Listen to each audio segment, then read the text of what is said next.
Hello दोस्तों, हाय नमस्कार। स्वागत करता हूँ अपने चैनल में। मैं बताऊँ क्लास 9th के जो साइंस का पार्ट है उसमें से फिजिक्स का जो पोर्शन है वो मैं आप लोगों के बीच लाया हूँ। और इसमें 20 MCQ क्वेश्चन है जो बहुत ही महत्वपूर्ण है आपके यूपी बोर्ड एग्ज़ाम के लिए, चाहे वो हिंदी मीडियम के हो चाहे इंग्लिश मीडियम के। बहुत सिंपल लैंग्वेज है तो दोनों को आप देख सकते हैं। दोनों लोग, आपका इंग्लिश मीडियम हो तब भी, हिंदी मीडियम हो तब भी। दूसरी बात, और इसमें मैं और भी क्वेश्चन लेकर आए हैं। टोटल 16 क्वेश्चन है, लेकिन मैं दोनों को अलग अलग बनाऊंगा, ठीक है। तो इस MCQ अलग बना रहा हूँ और उसका जो इतने इम्पोर्टेंट क्वेश्चन है उसका अलग बना रहा हूँ। मैं एक पेपर बनाया हूँ, इस हिसाब से आप तैयारी करेंगे। मैं जितना बनाया हूँ इसमें मतलब क्वेश्चन, अगर उतना आप कर लेते हैं तो फिजिक्स में अगर 25 नंबर पूछा जा रहा है तो 25 नंबर आप गेन कर सकेंगे। तो क्लास 9th का फिजिक्स का पोर्शन आप देखिए। बहुविकल्पीय क्वेश्चन, पहला क्वेश्चन है सही विकल्प का चयन करें। आप देख सकते हैं अपने स्क्रीन पे, सही विकल्प का चयन करें। अगर क्वालिटी आपकी अच्छी नहीं होगी तो आप जाके यूट्यूब सेटिंग का ऑप्शन होगा, वहाँ पे जाके क्वालिटी को स्टैंडर्ड कर देंगे तो बहुत अच्छी तरीके से आपको वीडियो दिखने लगेगा। मैं आशा करता हूँ जो बोल रहा हूँ आपको अच्छे से समझ में आए और अच्छी तरीके से भाषाओं का प्रयोग कर रहा हूँ ताकि आपको कोई दिक्कत ना हो। तो पहला क्वेश्चन है आपका, निम्न में से अदिश राशि है। ऑप्शन है त्वरण, ऊर्जा, बल, विस्थापन। तो निम्न में से कौन अदिश राशि है? तो आपको सदिश राशियाँ, अदिश राशियाँ भी आपको पूर्णतः पता होना चाहिए कि कौन कौन से सदिश राशि हैं, कौन कौन से अदिश राशि हैं, तथा इन दोनों की परिभाषाएं भी आपको याद होनी चाहिए। तो निम्न में से अदिश राशि है, कौन अदिश राशि है? त्वरण की बात करते हैं तो त्वरण क्या है? सदिश राशि है। अब बल की बात करते हैं, तीसरा ऑप्शन, बल भी क्या है? सदिश है। विस्थापन भी क्या है? सदिश है। तो बचा क्या? दूसरा ऑप्शन, ऊर्जा। ऊर्जा क्या है? एक अदिश राशि है। तो ऑप्शन दूसरा क्या हो जाएगा? सही हो जाएगा, यानी ऊर्जा क्या है? अदिश राशि है। अब नेक्स्ट क्वेश्चन की तरफ बढ़ते हैं। देखिए कि 20 क्वेश्चन है मल्टीपल चॉइस, ठीक है। जो क्वेश्चन नंबर 1 में डाला हूँ 20 क्वेश्चन, बहुत ही महत्वपूर्ण है। वीडियो को लास्ट तक देखिएगा और कमेंट में बताइएगा कि 20 में से आपको कितना आ रहा था। अगर आप किसी की तैयारी भी करते हैं तो आप पूर्णतः इस वीडियो को भी देख सकते हैं। चाहे किसी भी चीज़ का तैयारी करते हो, साइंस से रिलेटेड क्वेश्चन यहाँ से पूछे जा सकते हैं। बहुत ईजी ले में मैं बताऊंगा आपको, ठीक है। दूसरे क्वेश्चन की तरफ बढ़ते हैं। बल का यशाई मात्रक क्या है?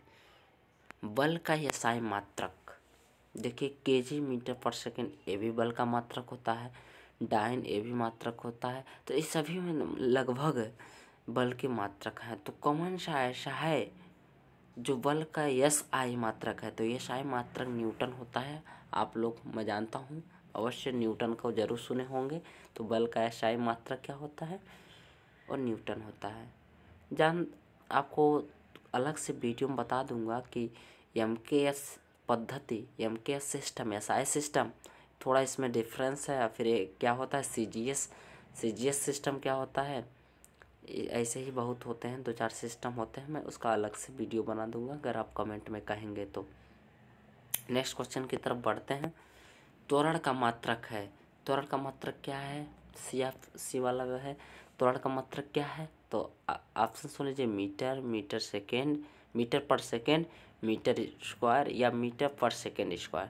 तो त्वरण का दोस्तों होता है, चौथा ऑप्शन सही है, मीटर पर सेकेंड स्क्वायर होता है। क्योंकि ये बराबर क्या होता है?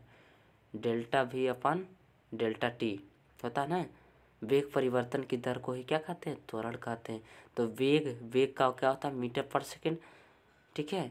दर फिर T लग गया, इंटू T हो गया, तो बटे के नीचे तो जैसे होता है A बराबर होता है, क्या होता है? डेल्टा V अपन डेल्टा T, ठीक है, होता है। तो तो वेग का मात्रा क्या होता है? मीटर पर सेकेंड ये होता है। अब इंटू में T भी है ना, यहाँ T भी है तो T का गुणा हो जाएगा, T के यानी सेकेंड, तो क्या हो जाएगा?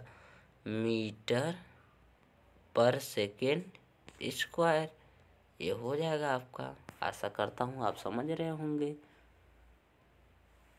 तो आगे बढ़ रहे हैं हम। डी वाला देखिए 20 क्वेश्चन है टोटल। ओडोमीटर से मापा जाता है। देखिए ये बहुत कंपटीशन में भी ये क्वेश्चन पूछा गया है, बहुत ही महत्वपूर्ण है। ध्यानतः पूर्णतः ध्यान लगा के आप इसे देखें। तो ओडोमीटर से जो मापा जाता है वो क्या मापा जाता है? चाल मापी जाती है। चाल मापी जाती है किसी चीज़ की चाल, गाड़ियों की चाल, चाहे जो भी चाल हो, किसी चीज़ की चाल मापने के लिए, गाड़ियों की चाल मापने के लिए ओडोमीटर का प्रयोग किया जाता है। ठीक ना। आगे बढ़ते हैं। नेक्स्ट क्वेश्चन है, वेग समय ग्राफ से अध्ययन करते हैं। वेग समय जो ग्राफ होता है यानी वीटी ग्राफ जो होता है, वीटी ग्राफ, उससे क्या अध्ययन करते हैं? तो उससे अध्ययन करते हैं त्वरण का। इतना जरूर याद रखिएगा, उससे क्या अध्ययन करते हैं? त्वरण का। अब ऐसे देख लीजिएगा, वी ऐसे रहता टी, तो ऐसे एक सरल रेखा प्राप्त होती है, ये प्राप्त होती है कि एक सीधी रेखा, ये सब इत्यादि मैं बता दूंगा अगर आप लोग कहेंगे तो। बहुत डिफ़िकल्ट नहीं है, अब इजी वे से बताता हूँ हर तरीक़ों को, आप सुनिए। अगला क्वेश्चन है, वेग को आधा करने पर संवेग हो जाता है। तो दोस्तों वेग को आधा करने पे संवेग पे क्या प्रभाव पड़ेगा? तो इसको तो देखना पड़ेगा। पहले आप देखिए संवेग क्या होता है। संवेग को कहते हैं P equal to M into V. अब कह रहा है वेग को आधा कर दें, वेग को आधा कर दें यानी इसको आधा कर दें, यानी 1/2 से गुणा कर दें उसमें, यानी आधा V/2 हो जाएगा, आधा हो गया उसका। तो क्या फ़र्क पड़ेगा? तो अब देखिए अगर आधा हम करते हैं किसी चीज़ को, तो ये तो इंटू में है, तो यानी पूरा का पूरा जो संवेग है वो आधा हो जाएगा। समझ रहे हैं? तो पूरा का पूरा जो संवेग है वो आधा हो जाएगा, यानी वेग को आधा करने पर संवेग क्या हो जाएगा? आधा हो जाएगा। इतना याद रखिएगा। आगे बढ़ते हैं।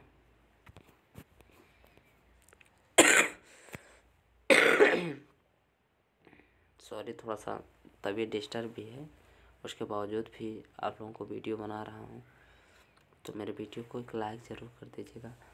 रॉकेट किस सिद्धांत पर कार्य करता है? रॉकेट किस सिद्धांत पर कार्य करता है? ऊर्जा संरक्षण सिद्धांत।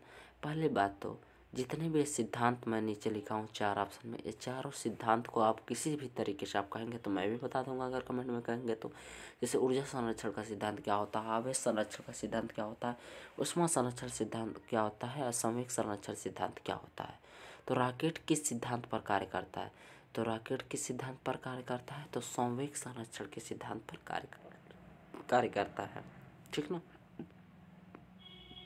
अगला क्वेश्चन, 5 किग्रा पिंड का भार है, 5 किग्रा पिंड का भार होगा, तो भैया देखिए क्या होता है, W बराबर होता है M इंटू जी। तो भार पूछ रहा है, ये होता है न्यूटन में, क्या होता है? न्यूटन में होता है। ठीक है ना। तो W बराबर M जी, M का मान दे दिया 5 किग्रा, तो जी का मान कितना होता है? 9.8। तो 9.8 गुणे कितना? 5, गुणा करेंगे जो मान आएगा वो न्यूटन में आएगा। तो 8 बचे 40 को 0, बचा कितना? 4 बचा। आप 5 9 45, 45 4 49, एक अंक के बाद दशमलव, तो हो गया ना। तो 49 मान आया, तो 49 यानी तीसरे में है, तो आप देख लीजिए 49 सही है। ठीक है ना। कौन सही है? 49 सही है, तीसरा ऑप्शन। यानी 5 किग्रा पिंड का भार जो होगा 49 न्यूटन होगा। W बराबर M जी से आप लगा सकते हैं। ठीक ना।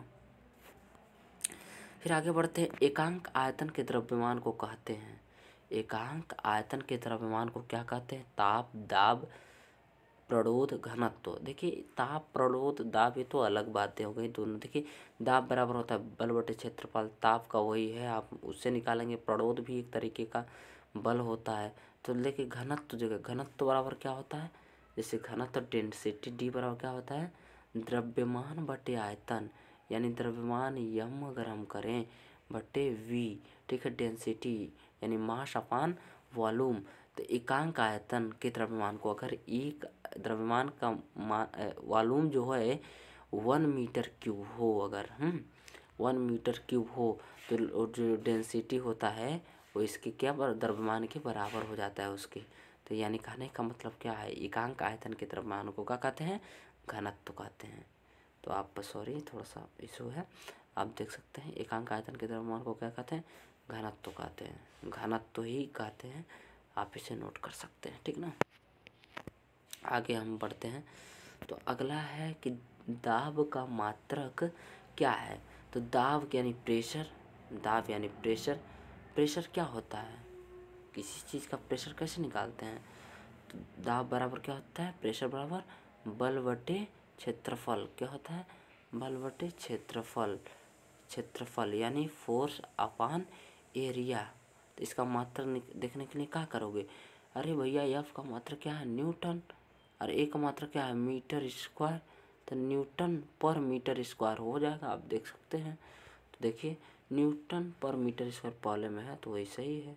तो आप पहले पे जाइए, दाब का मात्रक क्या है, न्यूटन मीटर स्क्वायर, ठीक है। आगे बढ़ते हैं। अगला है कि वेग को आधा करने पर गतिज ऊर्जा होगा, ठीक है। वेग को आधा करने पर गतिज ऊर्जा होगा। गतिज ऊर्जा यानी काइनेटिक एनर्जी।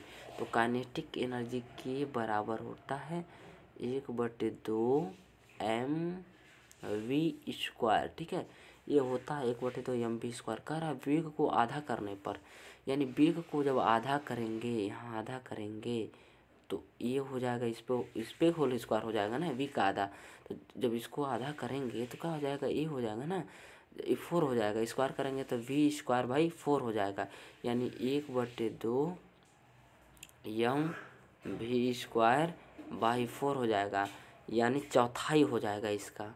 आप करके भी देख सकते हैं स्क्रीन पे, मैं आपको बढ़िया से और दिखा दे रहा हूँ। यानी कहने का मतलब है कि के बराबर हो जाएगा आपका 1/2 mv²। अब आधा करेंगे v को तो ये हो जाएगा 1/2 mv²/4 हो जाएगा ना। v को आधा करेंगे उसका स्क्वायर है तो 4 हो जाएगा, यानी टोटली इस जो ये तो है आपका k का मान और उसका 4, यानी चौथाई हो जा रहा है, ठीक है ना। ये याद रखिएगा। ऐसा ही क्वेश्चन एक संवेग में आया था, तो संवेग में क्या हुआ था, आधा हुआ था। v का मान अगर आप वो करेंगे तो आधा करने पर संवेग का मान भी आधा हो जा रहा था, लेकिन इसमें क्या होगा, अगर वेग को आधा करेंगे तो क्या हो जाएगा, इसमें क्या हो जाएगा, गतिज ऊर्जा क्या हो जाएगा, चौथाई हो जाएगा। तो आप इसे देख सकते हैं, चौथाई हो जाएगा, ठीक है ना। वेग को आधा करने पर गतिज ऊर्जा क्या हो जाएगी, चौथाई हो जाएगी, आप देख सकते हैं, ठीक है। इसे नोट भी कर सकते हैं। अब आगे बढ़ते हैं। शक्ति का मात्रक क्या है। देखिए हर क्वेश्चन वेरी इंपॉर्टेंट है, चाहे आप कंपटीशन की तैयारी करते हो, चाहे 9th या 10th स्टैंडर्ड के हों आप, चाहे किसी भी स्ट्रीम के हों आप इसे, या इंजीनियरिंग के क्षेत्र में है तो भी आप वीडियो को इसको देख सकते हैं। तो आइए, शक्ति का मात्रक है। तो शक्ति क्या है, शक्ति एक प्रकार की क्या है, शक्ति स्ट्रेंथ या पावर, ठीक है। तो पी बराबर क्या होता है, W/T, ठीक है, W/T। तो W भैया क्या होता है, W यानी कार्य होता है, ठीक है ना। कार्य का मात्रक क्या होता है, जूल होता है, और टी यानी सेकंड, यानी जूल पर सेकंड ही शक्ति का मात्रक होती है, ठीक है ना। आप देख सकते हैं, मैं आपको साथ साथ फार्मूला भी बताते चल रहा हूँ, तो आप नोट कर सकते हैं, ठीक है ना। तो यानी जूल पर सेकंड जो होता है वही होता है शक्ति का मात्रक। तो यानी ऑप्शन नंबर 2 सही है, ठीक है। अब देखिए यहाँ पे आइए, नेक्स्ट क्वेश्चन है, 1 जूल होता है, 1 जूल कितने अर्घ के बराबर होता है। तो इसमें होता है 1 जूल जो होता है वो 10⁷ अर्घ के बराबर होता है। आप इसे नोट कर सकते हैं, बहुत ही इम्पोर्टेंट है, बहुत ही इम्पोर्टेंट है। इसे देख सकते हैं, 1 जूल होता है 10⁷ अर्घ के बराबर, मान घात के रूप में 10⁷ अर्घ, ठीक है। तो आप इसे नोट कर सकते, बहुत ही इंपॉर्टेंट, ये रखा ही है क्वेश्चन आपके एग्जाम पेपर में या किसी कंपटीशन में, ठीक ना। फिर आगे बढ़ते हैं हम। अगला क्वेश्चन है कि एक का सशक्ति बराबर होता है, किसके बराबर होता है, कितने वाट के बराबर होता है। एक का सशक्ति, ये भी शक्ति का मात्रक होता है। तो एक का सशक्ति बराबर होता है 746 वाट के। आप ये बहुत ही इंपॉर्टेंट, दोनों क्वेश्चन वेरी इंपॉर्टेंट। एक हॉर्स पावर जो होता है 1 हॉर्स पावर के किसके बराबर होता है, 747 वाट के बराबर होता है, ठीक ना। वायु में ऊर्जा होती है, हम वायु में बात करें या जल में बात करें, तो वायु क्या है, बहती है, जल भी क्या करती है, बहती है। तीन दोनों में कौन सी ऊर्जा होती है, गतिज ऊर्जा होती है, ठीक है ना। तो आप इसे नोट कर सकते हैं। अगला क्वेश्चन है कि बल और विस्थापन के मध्य कोण 0 हो जाए तो कार्य होगा। बल और विस्थापन में देखिए W बराबर होता है क्या, FD cos थीटा, या एफ एस कास्ट थीटा भी कहते हैं लोग, कुछ लोग, ठीक है। एफ एस मतलब विस्थापन, एस मतलब विस्थापन होता है, एफ मतलब फोर्स होता है, ठीक। डी को भी डिस्प्लेसमेंट कहते हैं यानी विस्थापन। तो या डब्ल्यू बराबर एफ एस कास्ट थीटा या डब्ल्यू बराबर एफ एस कास्ट थीटा आप कह सकते हैं। तो कास्ट थीटा तो कह रहा है कि बल और विस्थापन यानी एफ डी के मध्य जो कोण है और थीटा का जो मान है वो जीरो हो जाए। तो जो आप जानते हैं जब थीटा का मान जीरो होगा तो कास्ट जीरो का मान जो होता है वो 1 हो जाता है। तो कास्ट जीरो का जो मान होता है वो 1 हो जाता है। तो कहने का मतलब जो डब्लू है वो एफ डी के गुणनफल के बराबर मान प्राप्त हो जाएगा। यानी कहने का मतलब क्या होगा, अधिकतम प्राप्त होगा, कार्य क्या होगा, अधिकतम प्राप्त होगा। तो इसका आप नोट कर सकते हैं, बल और विस्थापन के मध्य अगर कोण जीरो है तो कार्य अधिकतम प्राप्त होगा। यही आपको सीखना है जो मैं आपको बता दिया। आप वीडियो को पीछे करके या आगे मतलब करके इसे बैलेंस करके आप देख सकते हैं, समझ सकते हैं, ठीक है। तो कार्य क्या होगा, अधिकतम होगा। नेक्स्ट क्वेश्चन की तरफ बढ़ते हैं। बल और विस्थापन के मध्य कोण 90 डिग्री हो तो कार्य होगा। अब देखिए मैं बताया हूँ क्या होता है, क्या होता है ये देखिए, कार्य बराबर होता है डब्ल्यू यानी वर्क बराबर क्या होता है F into D cast theta. अब कह रहा है कास्ट थीटा में जो थीटा का मान है 90 डिग्री हो जाए। जो ही 90 डिग्री मान होगा थीटा का, ठीक है, 90 डिग्री होगा थीटा का मान, तो ही कास्ट 90 डिग्री का मान क्या हो जाता है, जीरो। तो कार्य क्या होगा, शून्य हो एक तरह के हो जाएगा, यानी कार्य संपन्न ही नहीं होगा। डब्ल्यू का मान क्या हो जाएगा, जीरो हो जाएगा, क्योंकि कास्ट 90 डिग्री का मान क्या होता है, जीरो हो जाता है। तो यानी कार्य संपन्न नहीं होगा, उसे कार्य नहीं माना जाता है, ठीक है ना। जैसे अगर आप सर पे बोझ वोझ ले जाते हैं तो उस समय कार्य भले ही आप कर रहे हैं लेकिन कार्य में वो नहीं गिना जाता है, वो संपन्न नहीं होता है। तो उस जगह कार्य क्या हो जाता है, शून्य हो जाता है। जब दोनों बल और विस्थापन के मध्य कोण जो 90 डिग्री हो जाता है उसे बल जो कार्य होता है उस समय वो शून्य होता है या संपन्न नहीं होता, ठीक ना। आगे बढ़ते हैं। अगला क्वेश्चन है, आवृत्ति तथा आवर्तकाल का गुणनफल होता है। आवृत्ति आवर्तकाल का गुणनफल होता है। आवृत्ति को n से डिनोट करते हैं, आवर्तकाल को t से डिनोट करते हैं। तो क्या होता है, इन दोनों का गुणनफल क्या होता है, 1 के बराबर होता है। देखिए n into T equal to 1, ठीक है। इसी से आप ये पढ़े होंगे कि n बराबर, ये पढ़े होंगे आप n इक्वल टू 1/t, यानी आप पढ़े होंगे आवृत्ति इक्वल टू 1/, आवर्तकाल क्या, आवृत्ति जो होता है वो 1/, आवर्तकाल, ये ऐसे आप पढ़े होंगे, n बराबर 1/t। तो इन दोनों का गुणनफल करेंगे तो 1 के बराबर आएगा, ठीक है ना, 1 के बराबर आएगा। अगला क्वेश्चन है, बस अभी एक आध दो क्वेश्चन और होंगे, लास्ट की तरफ बढ़ते हैं। आवृत्ति n तथा तरंग दैर्ध्य लेमडा वाले तरंग की चाल v का सूत्र है। तो v बराबर होता है आपका n लेमडा, क्या होता है, v बराबर होता है n लेमडा, जहाँ n क्या है, आवृत्ति है, ये लेमडा क्या है, तरंग दैर्ध्य है, ठीक है। v क्या है, तरंग की चाल है, v क्या है, तरंग की चाल है, ठीक है ना, तरंग चाल है v, ठीक है। तो आप वे क्या होता है, वेव स्पीड कह सकते हैं इसे, ठीक है। v बराबर n लेमडा, तो v बराबर n लेमडा कहाँ है आप देख सकते हैं, यानी पहला ऑप्शन सही है, v बराबर n लेमडा, ये सही है, ठीक है ना। आगे बढ़ते हैं। ध्वनि की चाल अधिकतम होती है। तो भैया हम आपको बताते, ध्वनि की चाल जो होती है ना ठोसों में सबसे अधिक होती है। ये आप हमेशा डिनोट करके रखेंगे, अब हर कंपटीशन में मुझे पूछ लेता है कि किस में होती है। तो ध्वनि की चाल सबसे अधिकतम जो होती है वो ठोसों में होती है, ठोसों में होती है, इसे आप नोट कर लेंगे। वीडियो कैसा लगा कमेंट में ज़रूर बताएंगे, सब्सक्राइब जरूर करिए, चैनल पे नया हो तो सब्सक्राइब जरूर करिए, लाइक एक बटन दबा के शेयर कर दीजिए। कमेंट में बताइए कितना वीडियो आप, कितने प्रश्न का जवाब आपको आ रहा था, वीडियो कैसा लगा। धन्यवाद, मिलते